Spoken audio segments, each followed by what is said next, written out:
Price the Lord. അനുഗ്രഹിക്കപ്പെട്ട നല്ല വിശുദ്ധ പകൽക്കാലത്തിനായി സ്തുതിക്കുന്നു. ഈ ദിവസങ്ങളിൽ തുടർമാനമായിട്ട് ഫേസ്ബുക്കിൽ ലൈവുകളിലൊക്കെയും ശുശ്രൂഷിക്കുവാൻ കർത്താവ് അവസരം തന്നു. അതിൻ്റെ കാരണം നമ്മുടെ കൊറോണ ആയിരുന്നു നമുക്കങ്ങനെയൊരു അവസരം ദൈവം ഒരുക്കുവാനിടയായി തീർന്നത്. സ്തോത്രം. പ്രതിസന്ധികളെ അനുഗ്രഹമാക്കി തീർക്കുന്ന ഒരു കർത്താവാണ് നമുക്കുള്ളത്. ലോകം മുഴുവൻ നിശ്ചലമായപ്പോൾ നമുക്ക് നമ്മുടെ മൊബൈൽ ഫോണിലൂടെ അല്ലെങ്കിൽ അങ്ങനെയുള്ള മാർഗങ്ങളിലൂടെ അനേകരോട് സുവിശേഷം അറിയിക്കുവാൻ, നമ്മുടെ ഭവനത്തിലിരുന്നു കൊണ്ട് പല സ്ഥലങ്ങളിൽ സുവിശേഷം അറിയിക്കുവാൻ ദൈവം അനുഗ്രഹിക്കപ്പെട്ട ഒരുക്കങ്ങൾ കർത്താവ് നമുക്ക് നൽകുവാൻ തക്കവണ്ണമിടയായി തീർന്നു.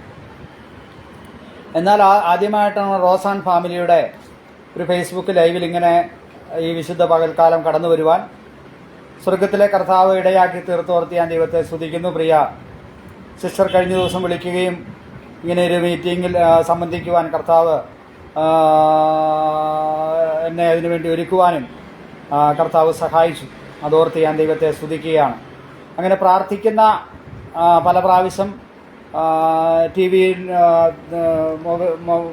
മൊബൈലിലൂടെ, വാട്സപ്പിലൂടെ പ്രിയ സഹോദരിയുടെ മെസ്സേജുകളൊക്കെയും ലൈവായിട്ട് കേൾക്കുവാനും കർത്താവിനെ സഹായിച്ചിട്ടുണ്ട്. സ്തോത്രം. അതോർത്ത് ഞാൻ ദൈവത്തെ സ്തുതിക്കുക. ഈ ദിവസങ്ങളിൽ ദൈവം അതിനുവേണ്ടി തന്നെയും ഒരുക്കിയല്ലോ. അതോർത്ത് ഞാൻ ദൈവത്തെ സ്തുതിക്കുകയാണ്, മഹത്വപ്പെടുത്തുകയാണ്. സ്തോത്രം.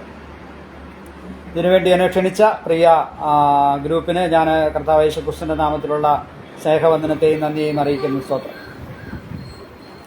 നമുക്ക് ഇന്നത്തെ ചിന്തയ്ക്കായിട്ട് നമുക്ക് അപ്പസ്തോല പ്രവൃത്തികളുടെ പുസ്തകം 16-ാം അധ്യായത്തിന്റെ 11-ാം വാക്യം മുതലുള്ള വാക്യങ്ങൾ ഒന്ന് വായിക്കും. അങ്ങനെ ഞങ്ങൾ ത്രോവാസിൽ നിന്ന് കപ്പൽ നീക്കി നേരെ സമോത്രൊക്കയിലേക്കും പിറ്റന്നാൾ നവപൊലിക്കും അവിടെ നിന്ന് ഫിലിപ്പേക്കും ചെന്നു. ഇത് മക്കദോനിയയുടെ ഒരു ഭാഗത്തെ ഒരു പട്ടണവും റോമക്കാർ കുടിയേറി പാർത്തതുമാകുന്നു. ആ പട്ടണത്തിൽ ഞങ്ങൾ ചില ദിവസം പാർത്തു. മതി. സ്തോത്രം. ആ പട്ടണത്തിൽ ഞങ്ങൾ ചില ദിവസങ്ങൾ പാർത്തു. ഈ പ്രാർത്ഥിക്കുന്ന ഈ ഗ്രൂപ്പില് ദൈവവചനം സംസാരിക്കുവാനായിട്ട് കർത്താവ് ഒരുക്കിയ കർത്താവ് നമുക്ക് ഇന്ന് പകൽക്കാലം തന്ന ഈ വചനവും പ്രാർത്ഥിച്ചുകൊണ്ട് അനുഗ്രഹം പ്രാപിച്ച, അല്ലെങ്കിൽ വലിയ ദൗത്യങ്ങൾ ലോകത്തിലൊരു മനുഷ്യനെ കൊണ്ട് ചെയ്യാൻ കഴിയുന്നതിലും ഒരു ഒറ്റയ്ക്ക് ചെയ്യാൻ കഴിയുന്നതിലും വലിയ ദൗത്യങ്ങൾ ചെയ്തെടുത്ത കർത്താവിൻ്റെ ദാസനായിരിക്കുന്ന അപ്പോസ്തലനായിരിക്കുന്ന പൗലോസിൻ്റെ ജീവിതത്തിൽ സംഭവിച്ച ചില കാര്യങ്ങളാണ് നമുക്കിവിടെ കാണുവാൻ തക്കവണ്ണം ഇടയായിത്തീരുന്നത്. അവരവിടെ ചില ദിവസങ്ങൾ പാർത്തു. നമുക്ക് പ്രാർത്ഥിക്കാം. ഞങ്ങളെ കനധികമായി സ്നേഹിക്കുന്ന ഞങ്ങളുടെ കർത്താവെ, അനുഗ്രഹിക്കപ്പെട്ട നല്ല സമയത്തെ ഓർത്ത് സ്തുതിക്കുന്നു. ഈ വിശുദ്ധ പകൽക്കാലം ഇങ്ങനെ ഒരു ദൈവദിനവുമായി കടന്നു വരുവാൻ സ്വർഗത്തിലെ കർത്താവ് ഞങ്ങളെല്ലാം സഹായിച്ചല്ലോ. പ്രത്യേകിച്ച് കർത്താവെ, റോസ് ആൻഡ് ഫാമിലി ഗ്രൂപ്പിനെ ഓർത്ത് പ്രാർത്ഥിക്കുന്നു. നിന്റെ മക്കൾക്കായി അങ്ങ് ഒരുക്കിയ ഈ നല്ല സമയത്തെ ഓർത്ത് നന്ദി പറയുകയാണ്. അവർക്ക് കർത്താവ് ഈ ഭൂമിയിൽ കൊടുത്ത സമയം, അനുഗ്രഹിക്കപ്പെട്ട സമയം കർത്താവിന് വേണ്ടി ചെലവഴിക്കുവാൻ കർത്താവെ അവർ ഒരുക്കിയത് ഓർത്ത് ഞാൻ ദൈവത്തെ സ്തുതിക്കുന്നു. അത് അവരുടെ ജീവിതത്തിൽ വലിയ അനുഗ്രഹത്തിന് കാരണമായി തീരട്ടെ. അവരെയും അവരുടെ തലമുറകളെയും അനുഗ്രഹിക്കുവാൻ കർത്താവെ അത് കാരണമായി തീരട്ടെ. അവൻ സംസാരിക്കുവാൻ കർത്താവ് അടിയനെ ഒരുക്കണം. ഭവനത്തിനെ കോമണ്ടിനെ എല്ലാം യേശുവിന്റെ രക്തം കൊണ്ട് മുദ്രയിട്ട് പ്രാർത്ഥിക്കുന്നു. ദൈവത്തിന്റെ വലിയ സാന്നിധ്യം ഇന്ന് പകൽക്കാലം ഞങ്ങളുടെ മേൽ വ്യാപരിക്കട്ടെ. പ്രാർത്ഥന കേട്ടല്ലോ, യേശുവിന്റെ നാമത്തിൽ തന്നെ. ആമേൻ, ആമേൻ, ആമേൻ, ആമേൻ. ഒന്നും കൂടെ വായിച്ചട്ടെ മോളെ വാക്യം. അങ്ങനെ ഞങ്ങൾ ത്രോവാസിൽ നിന്നും കപ്പൽ നീക്കി നേരെ സമോത്രൊക്കയിലേക്കും പിറ്റന്നാൾ നവപൊലിക്കും അവിടെ നിന്ന് ഫിലിപ്പേക്കും ചെന്നു. ഇത് മക്കദോനിയയുടെ ഒരു ഭാഗത്തെ ഒരു പ്രധാന പട്ടണവും റോമക്കാർ കുടിയേറി പാർത്തതുമാകുന്നു. ആ പട്ടണത്തിൽ ഞങ്ങൾ ചില ദിവസം പാർത്തു. കർത്താവ് തന്നെ ഏൽപ്പിച്ച വലിയൊരു ഉത്തരവാദിത്തമാണ്. യൂറോപ്പിൽ സുവിശേഷം അറിയിക്കുക എന്നുള്ള ഉത്തരവാദിത്വ ദൗത്യവുമായി ഒരു ക്രിസ്ത്യാനി പോലും ഇല്ലാത്തൊരു സ്ഥലത്തേക്ക് കർത്താവ് തന്നെ അയച്ചപ്പോൾ താൻ അവിടെ ചെന്ന് പൗലോസും ശീലാസുമായി അവിടെ കടന്നു ചെന്ന് അവിടെ നമ്മൾ വായിച്ച കാര്യം ഇതാണ്. അവർ അവിടെ ചില ദിവസങ്ങൾ, ഞങ്ങൾ ചില ദിവസങ്ങൾ പാർത്തു. അപ്പോസ്തലനായിരിക്കുന്ന പൗലോസിന് അറിയാം, പ്രതിസന്ധികൾ കടന്നു വരുമ്പോൾ, അല്ലെങ്കിൽ പ്രതിസന്ധികൾക്കകത്തേക്ക് സ്വർഗത്തിലെ കർത്താവ് നമ്മളെ കടത്തി വിടുമ്പോൾ പലപ്പോഴും നമ്മളൊക്കെ പ്രാർത്ഥിക്കുന്നത് 21 ദിവസവും 40 ദിവസവും ഉപവാസം ഇരിക്കുന്നത് ആ പ്രതിസന്ധി മാറിപ്പോകട്ടെ എന്ന് പറയാനാ. പക്ഷെ അപ്പോസ്തലനായിരിക്കുന്ന പൗലോസ് പറയുന്നത് ഞങ്ങൾ അവിടെ ചില ദിവസങ്ങൾ പാർത്തെന്ന. കാരണം അഭിഷേകമുള്ളവനെ സംബന്ധിച്ചിടത്തോളം ദൈവം അവന് കൊടുത്തിരിക്കുന്ന പ്രതിസന്ധിക്കകത്ത് അവനറിയാം, അവൻ ചില ദിവസങ്ങൾ പാർത്താൽ താൻ മാറത്തില്ല, പിന്നെയോ പ്രതിസന്ധി മാറും. ഒന്ന്. രണ്ടാമത്തെ കാര്യം, പ്രതിസന്ധിയെ കർത്താവ് ഏറ്റവും അനുഗ്രഹമാക്കി മാറ്റും. ഹല്ലേലൂയ, സ്തോത്രം. നമ്മളത് മാറ്റിയില്ലെങ്കിൽ നമ്മുടെ തലമുറയിലേക്ക് ഈ പ്രതിസന്ധി വ്യാപരിക്കുവാൻ തക്കവണ്ണം ഇടയായിത്തീരും. അതുകൊണ്ട് നമ്മൾക്ക് കർത്താവ് തന്നിരിക്കുന്ന ഏറ്റവും വലിയ പ്രശ്നങ്ങളുടെ മധ്യത്തിൽ, പ്രതിസന്ധികളുടെ മധ്യത്തിൽ, പ്രത്യേകിച്ച് കുടുംബ ബന്ധങ്ങളിലൊക്കെ ഹല്ലേലൂയ ഡൈവേഴ്സിനായിട്ട് ഹല്ലേലൂയ ചിന്തിക്കുന്ന ചിലർ ചിലപ്പോൾ ഇന്നോ നാളെയോ നമ്മുടെ ഈ മെസ്സേജ് കേൾക്കുവാൻ സാധ്യതയുണ്ട്. സ്തോത്രം. അങ്ങനെയുള്ളവരോട് എനിക്ക് പറയുവാനുള്ളൊരു കാര്യം, ഈ പ്രതിസന്ധിയിൽ നിന്ന് നിങ്ങൾ ഓടിപ്പോകുവാൻ ശ്രമിക്കരുത്. പിന്നെയോ സ്തോത്രം, പ്രതിസന്ധിക്കകത്ത് നിങ്ങൾ വിശ്വസ്തയോടെ പാർത്താൽ സ്വർഗത്തിലെ കർത്താവ് ആ പ്രതിസന്ധി നമുക്ക് മാറ്റിത്തരുവാൻ തക്കവണ്ണം ഇടയായിത്തീരും. പൗലോസിനെ സംബന്ധിച്ചിടത്തോളം പ്രശ്നം ദൈവം തനിക്ക് വലിയൊരു വിഷയം കൊടുത്തു കഴിഞ്ഞപ്പോൾ ആ വിഷയത്തിനകത്തുനിന്ന് ഓടിപ്പോകുവാൻ, വിഷയം മാറിപ്പോകുവാൻ പ്രാർത്ഥിക്കാതെ ആ വിഷയത്തിനകത്ത് തന്നെ പാർത്തുവെന്ന് നമുക്ക് കാണുവാൻ തക്കവണ്ണം ഇടയായിത്തീരും. അവിടെ വ്യക്തമായി എഴുതിയിട്ടുണ്ട്, ഞങ്ങൾ അവിടെ ചില ദിവസങ്ങൾ പാർത്തു. ഈ ദിവസങ്ങളിൽ നമ്മൾ നമ്മൾ ചില വിഷയങ്ങൾക്കകത്താണെങ്കിൽ പ്രാർത്ഥനയോടെ നമ്മൾ ആ വിഷയത്തിനകത്ത് പാർക്കുന്നുവെങ്കിൽ കൃത്യമായിട്ടും എനിക്കൊരു കാര്യം ഉറപ്പാ. ഈ അപ്പോസ്തല പ്രവൃത്തി 16-ാം അധ്യായത്തിന്റെ 11ഉം 12ഉം വാക്യങ്ങൾ വെച്ച് നാം മനസ്സിലാക്കി കഴിയുമ്പോൾ അഭിഷേകമുള്ളവൻ ആ വിഷയത്തിനകത്ത് പാർത്താൽ കൃത്യമായിട്ടും ആ പ്രതിസന്ധി മാറും. അന്ന് മാത്രമല്ല, ആ പ്രതിസന്ധിയെ കർത്താവ് അനുഗ്രഹമാക്കി മാറ്റും. അതുകൊണ്ട് ഇനി ഈ ദിവസങ്ങളിൽ നമ്മൾക്ക് കർത്താവ് തന്നിരിക്കുന്ന വിഷയങ്ങളിൽ നിന്ന് ഓടിപ്പോകാതെ, കർത്താവേത് മാറ്റണമെന്ന് പറയാതെ, അതിനകത്ത് നാം വിശ്വസ്തയോടെ നിന്നുകൊണ്ട് പ്രാർത്ഥിക്കുവാൻ തക്കവണ്ണം കർത്താവിൽ നമുക്ക് ശരണപ്പെടാം. സ്വർഗത്തിലെ കർത്താവ് നമ്മളെ അതിനു വേണ്ടി സഹായിക്കട്ടെ. സ്തോത്രം. ഹല്ലേലൂയ. ഇനി അടുത്ത കാര്യം നമുക്ക് വായിക്കാം. അതിന്റെ 13-ാമത്തെ വാക്യം വായിച്ചാട്ടെ.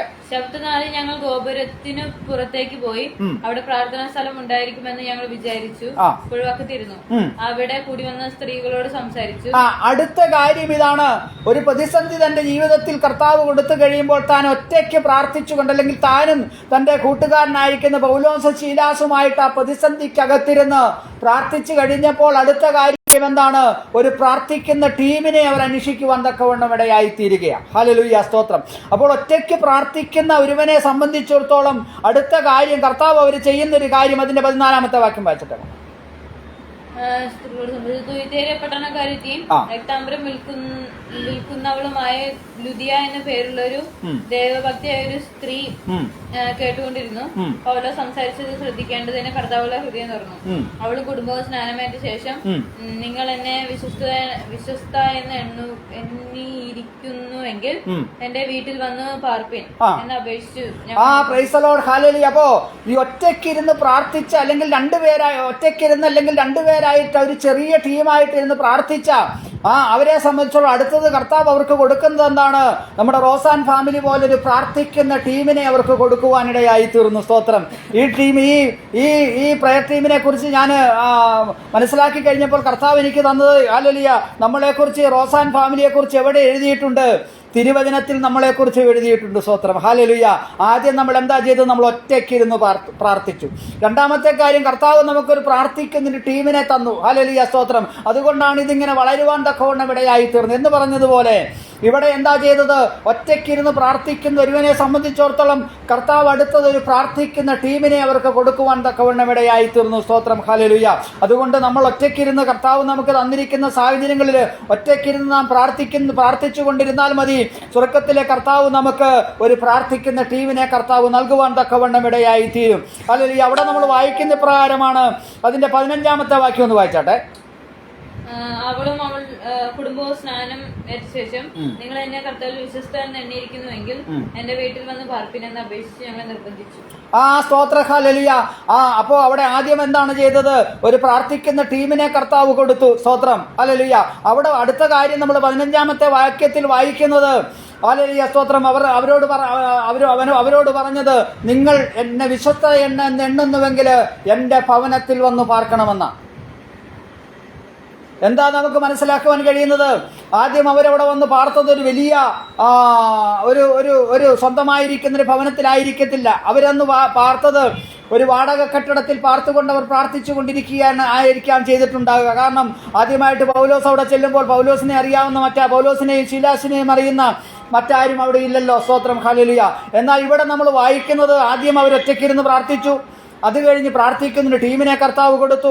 മൂന്നാമത് കർത്താവ് പ്രാർത്ഥിക്കുന്നൊരു ഭവനത്തെ കർത്താവ് അവർക്ക് കൊടുക്കുവാനിടയായി തീർന്നു. സ്തോത്രം. അവിടെ വായിക്കുന്ന പ്രകാരമാണ്, നിങ്ങൾ വിശ്വസ്ത എന്ന് എണ്ണിയെങ്കിൽ നിങ്ങൾ എന്ത് ചെയ്യണം? നിങ്ങൾ എൻ്റെ ഭവനത്തിൽ വന്ന് പാർക്കണം. സ്തോത്രം, ഹല്ലേലൂയ. അപ്പോൾ പടിപടിയെ പ്രാർത്ഥിക്കുന്ന ഒരു വ്യക്തിയെ സംബന്ധിച്ചിടത്തോളം അവർക്ക് പടിപടിയായ ഒരു ഉയർച്ച അവരുടെ ജീവിതത്തിൽ കർത്താവ് കൊടുക്കുന്നത് ഈ ദിവസങ്ങളിൽ നമുക്ക് കാണുവാൻ തക്കവണ്ണം ഇടയായിത്തീരുക. അപ്പോൾ മൂന്നാമത്തെ കാര്യം, ഒരു പ്രാർത്ഥിക്കുന്ന ഭവനത്തെ കർത്താവ് അവർക്ക് നൽകുവാൻ തക്കവണ്ണം ഇടയായി തീർന്നു. സ്തോത്രം, ഹല്ലേലൂയ. ഇനി അതിന്റെ 16 മുതലുള്ള വാക്യങ്ങളൊന്ന് വായിക്കും. ഞങ്ങൾ പ്രാർത്ഥനാ സ്ഥലത്തേക്ക് ചെല്ലുമ്പോൾ വെളിച്ചപ്പെടുത്തിയ ലക്ഷണം പറഞ്ഞ യജമാനന്മാർക്ക് വളരെ ലാഭം വരുത്തുന്ന ഒരു ബാല്യക്കാരിത്തി ഞങ്ങളെ എതിരേറ്റു. അവൾ പൗലോസിന്റെയും ഞങ്ങളുടെയും പിന്നാലെ വന്നു. ഈ മനുഷ്യന് അത്യുന്നതനായ ദൈവത്തിന്റെ ദാസന്മാർ രക്ഷാമാർഗം നിങ്ങളോട് അറിയിക്കുന്നവർ എന്ന് വിളിച്ചു പറഞ്ഞു. ഇങ്ങനെ അവൾ പലനാൾ ചെയ്തു വന്നു.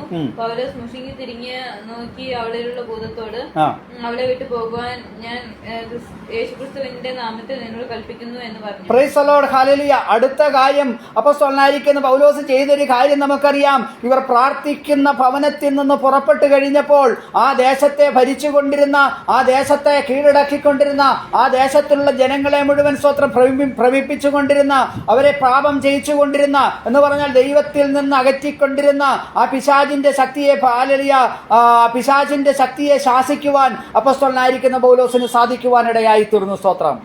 എന്താണ് നമുക്ക് മനസ്സിലാക്കേണ്ടത്?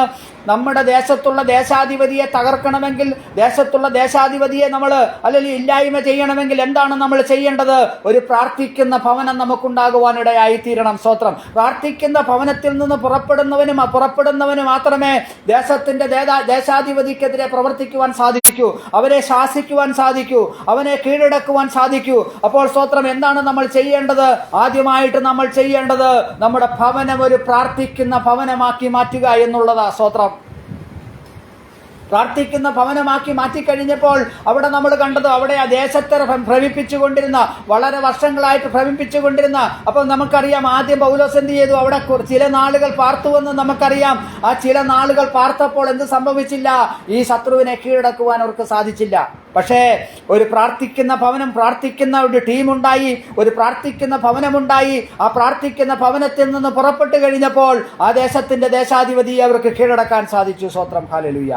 ഈ ദിവസങ്ങളിൽ നമ്മൾ മനസ്സിലാക്കേണ്ട ഒരു കാര്യം, നമ്മളെ സംബന്ധിച്ചിടത്തോളം പ്രാർത്ഥിക്കുന്ന ഒരു ഭവനം നമുക്കുണ്ടെങ്കിൽ, ഒരു പ്രാർത്ഥിക്കുന്ന ഭവനത്തിൽ നിന്ന് നാം പുറപ്പെട്ടുവെങ്കിൽ മാത്രമേ നമുക്ക് ദേശാധിപതികൾ നമ്മുടെ മുമ്പിൽ കീഴടങ്ങുവാൻ തക്കവണ്ണം ഇടയായി തീരത്തുള്ളൂ. സ്തോത്രം. അതിന്റെ ഒരു രഹസ്യമാണ് കർത്താവ് ഇന്ന് പകൽക്കാലം നമുക്ക് വെളിപ്പെടുത്തി തന്നിട്ടുള്ളത്.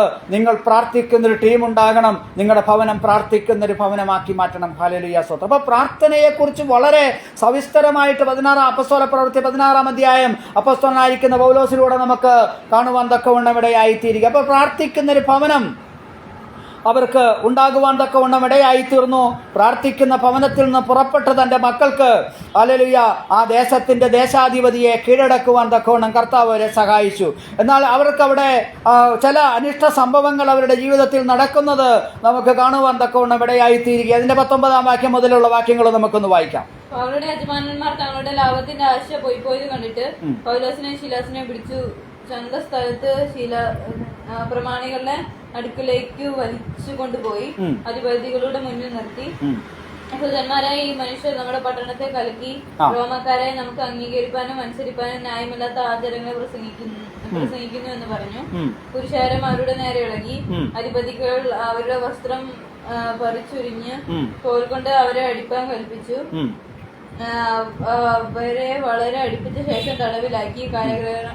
കാരാഗ്രഹ പ്രമാണിയോട് അവരെ സൂക്ഷ്മത്തോടെ കാപ്പാൻ കൽപ്പിച്ചു.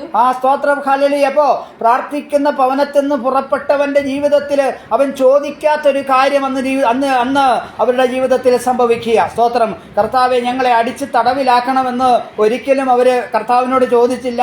അവര് പ്രാർത്ഥിച്ച, കർത്താവെ അത്ഭുതം ചെയ്യണമെന്നാണ്. അന്ന് ആ ദേശാധിപതിയെ ശാസിച്ചു കഴിഞ്ഞപ്പോൾ അപ്പോസ്തലനായിരിക്കുന്ന പൗലോസിന് മനസ്സിലായി ഇത് വലിയ ദൈവപ്രവൃത്തി ഞങ്ങളുടെ ജീവിതത്തിൽ നടക്കുവാൻ പോവുകയാണെന്നൊക്കെ അപ്പോസ്തലനായിരിക്കുന്ന പൗലോസിന് മനസ്സിലാകുവാൻ തക്കവണ്ണം ഇടയായി തീർന്നു. പക്ഷെ സംഭവിച്ചത് അവർ ചോദിച്ചതല്ല സംഭവിച്ചത്. സ്തോത്രം ഹല്ലേലൂയ. അവര് ആ റോമാ ഗവൺമെന്റിന്റെ കാരാഗ്രഹത്തിനകത്ത് അവരെ അടയ്ക്കുവാൻ തക്കവണ്ണം ഇടയായി തീർന്നു. സ്തോത്രം ഹല്ലേലൂയ. അപ്പോൾ നമ്മുടെയൊക്കെ ജീവിതത്തിൽ നമ്മൾ ചോദിക്കുന്നത് അല്ലാതെ ചിലതൊക്കെ നമ്മുടെ ജീവിതത്തിൽ പലപ്പോഴും സംഭവിക്കുമ്പോൾ നാം നിരാശപ്പെടരുത്. അവിടെ അവർ ചെയ്തൊരു കാര്യം എന്താണെന്നറിയാമോ? അതിന്റെ 25-ാമത്തെ വാക്യം ഒന്ന് വായിച്ചാട്ടെ. അർദ്ധരാത്രിക്ക് പൗലോസും ശീലാസും പ്രാർത്ഥിച്ച് ദൈവത്തെ പാടി സ്തുതിച്ചു. തടവുകാർ ശ്രദ്ധിച്ചുകൊണ്ടിരുന്നു. അവിടെ വായിക്കുന്ന ഒരു കാര്യമുണ്ട്. ഈ കാരാഗ്രഹ പ്രമാണി എന്താ ചെയ്തെന്നറിയാമോ? ഇവരെ അകത്ത് ഇട്ട് പൂട്ടുവാൻ, കാലൊക്കെ ആമത്തിലിട്ട് പൂട്ടിയതിനു ശേഷം ഇവരുടെ കാരാഗ്രഹത്തിന്റെ താക്കോൽ എടുത്തുകൊണ്ട് താൻ തന്റെ റെസ്റ്റ് റൂമിലേക്ക്, അല്ലെങ്കിൽ തനിക്ക് വിശ്രമത്തിന് വേണ്ടി അവിടെ ഒരുക്കിയിരുന്ന തന്റെ ഭവനത്തിലേക്ക് താൻ കടന്നു പോകുവാൻ തക്കവണ്ണം ഇടയായി തീർന്നു. സ്തോത്രം ഹല്ലേലൂയ.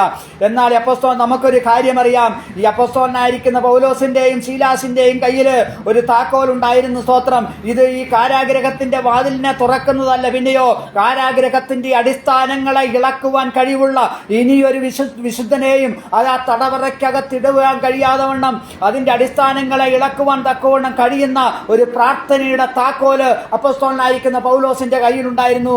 ഇതൊരു കാരാഗ്രഹ പ്രമാണിക്കോ ഒരു റോമ ഗവൺമെന്റിനോ അവരുടെ കയ്യിൽ നിന്ന് എടുക്കുവാൻ തക്കവണ്ണം ഇടയായി തീരത്തില്ല. സ്തോത്രം ഹല്ലേലൂയ. പ്രിയമുള്ള ദൈവജനമേ, നമ്മുടെ കയ്യിൽ സ്വർഗത്തിലെ കർത്താവ് തന്നിരിക്കുന്ന അനുഗ്രഹത്തിന്റെ താക്കോലിന്റെ ഒരു പ്രത്യേകത എന്താണെന്നറിയാമോ?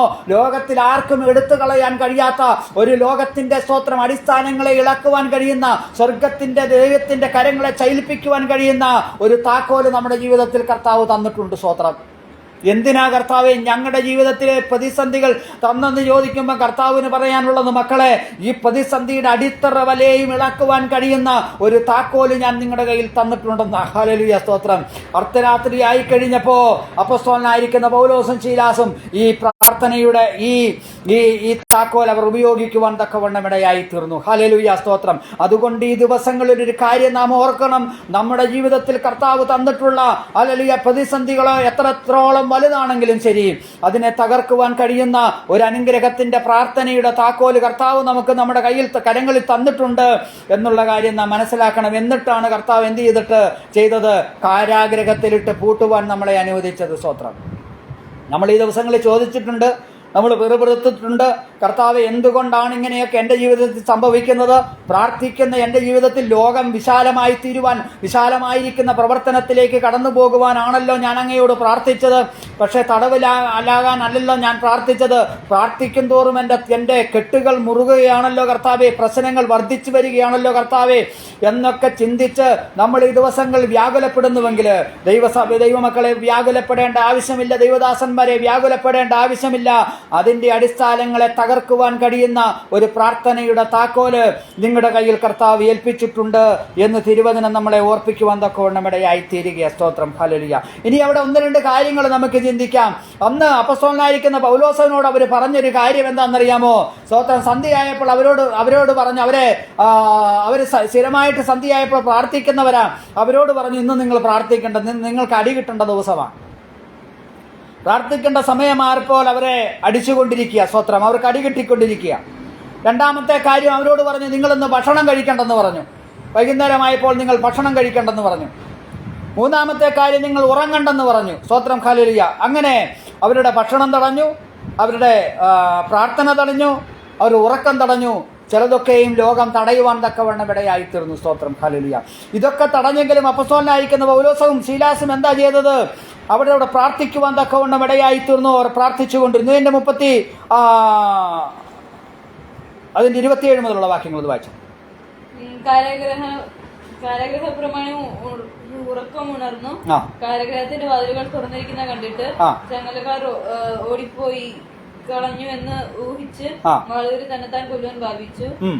അപ്പൊ പൗലോസ്, നിനക്കൊരു ദോഷം ചെയ്യരുത്, ഞങ്ങളെല്ലാരും ഇവിടെ ഉണ്ടല്ലോ എന്ന് ഉറക്കെ വിളിച്ചു പറഞ്ഞു.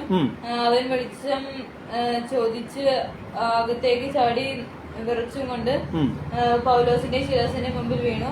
അവരെ പുറത്ത് കൊണ്ടുവന്നു. യജമാനന്മാരെ രക്ഷപ്രാപിപ്പാൻ ഞാൻ എന്ത് ചെയ്യണമെന്ന് ചോദിച്ചു. കർത്താവായ യേശുവിൽ വിശ്വസിക്കുക, എന്നാൽ നീ നിന്റെ കുടുംബവും രക്ഷപ്രാപിക്കുമെന്ന് അവൻ പറഞ്ഞു. സ്തോത്രം. അതിന്റെ 33-ാം വാക്യം വായിച്ചേ. അവൻ രാത്രിയിൽ ആ നാഴികയിൽ തന്നെ അവരെ കൂട്ടിക്കൊണ്ടുപോയി ആ. അവരുടെ മുറിവുകളെ കഴുകി ആ. താനും തനിക്കുള്ളതൊക്കെയും താമസിയാതെ സ്നാനമേറ്റു.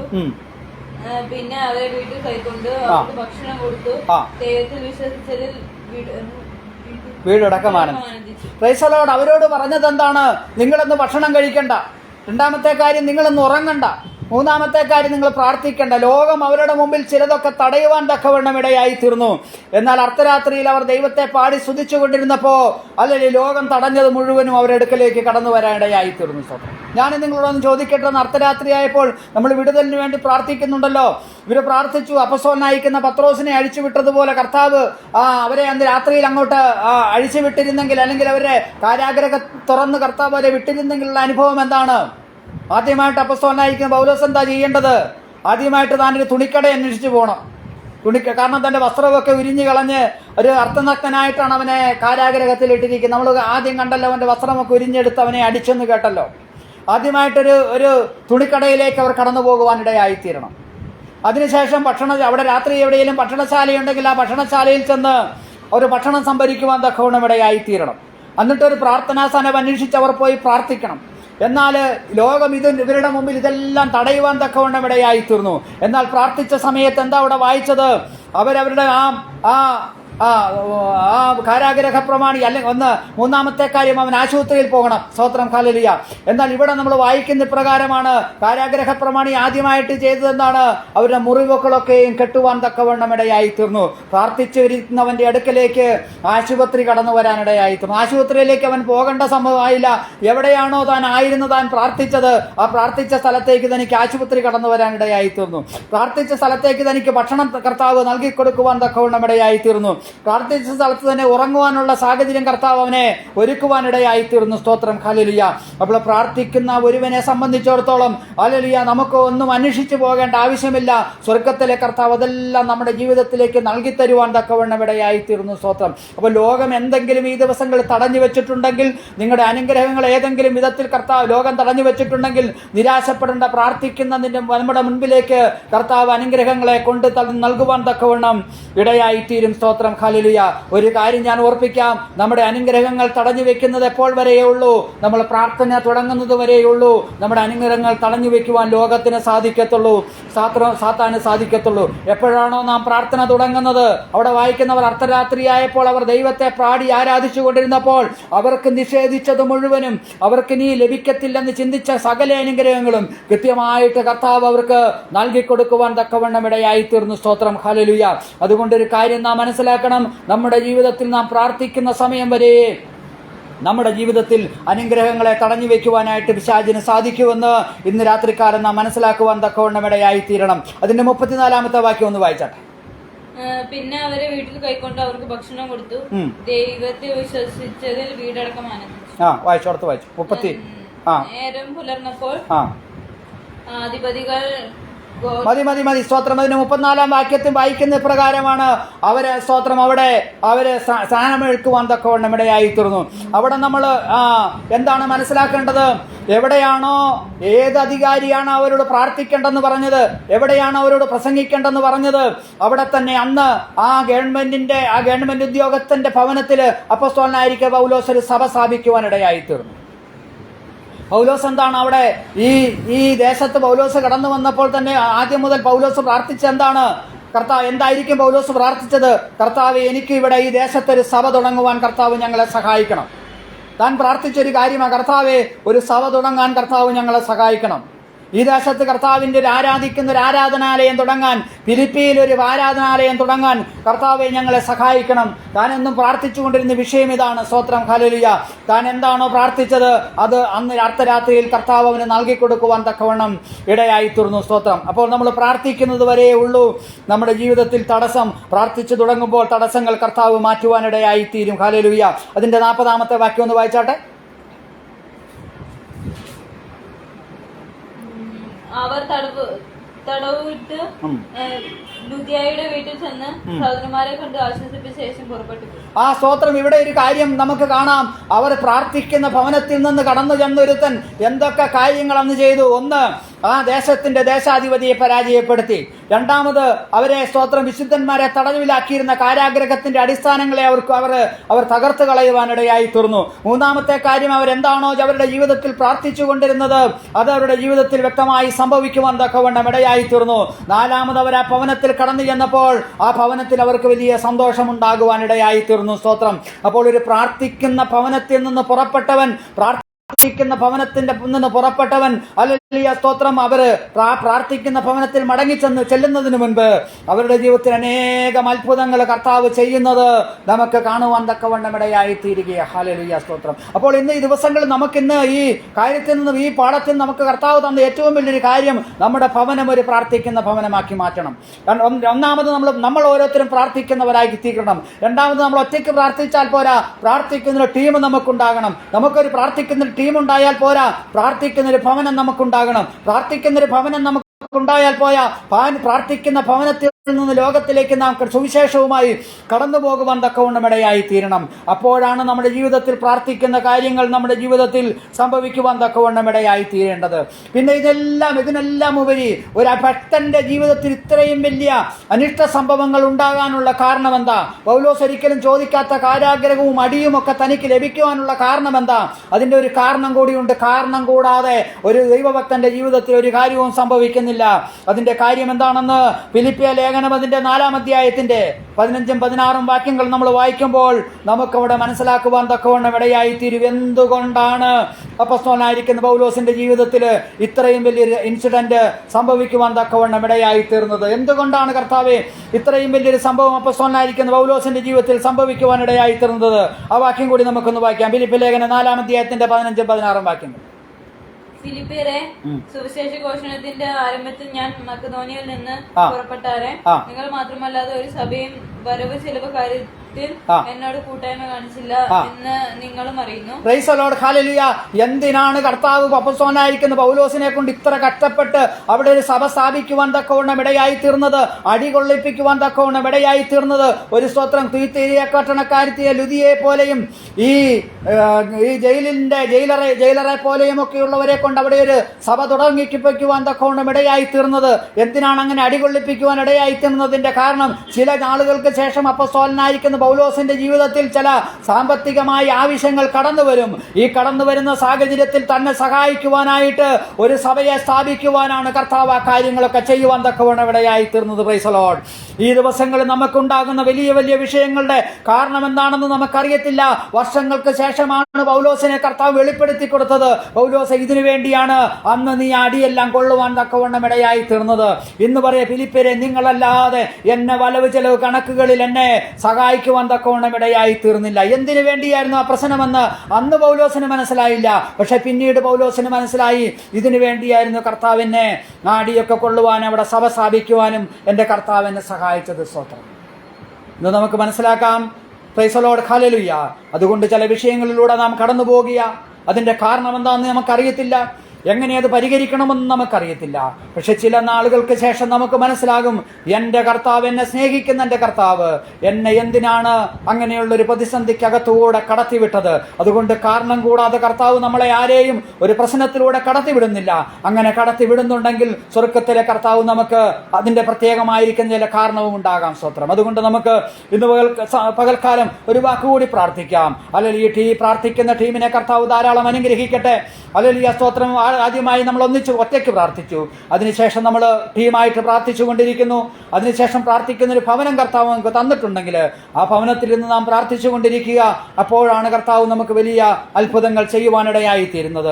അതുകൊണ്ട് എൻ്റെ വാക്ക് കേൾക്കുന്ന ഓരോ ദൈവമക്കളും നിങ്ങളുടെ ഭവനം, നിങ്ങളുടെ വ്യക്തിപരമായ ജീവിതം, നിങ്ങളുടെ ടീമിന്റെ പ്രാർത്ഥന, നിങ്ങളുടെ ഭവനത്തിന്റെ പ്രാർത്ഥന, അതുപോലെ ഹല്ലേലൂയ പ്രാർത്ഥനയോടെ മറ്റു സ്ഥലങ്ങളിൽ കടന്നുപോയി സുവിശേഷം അറിയിക്കുക.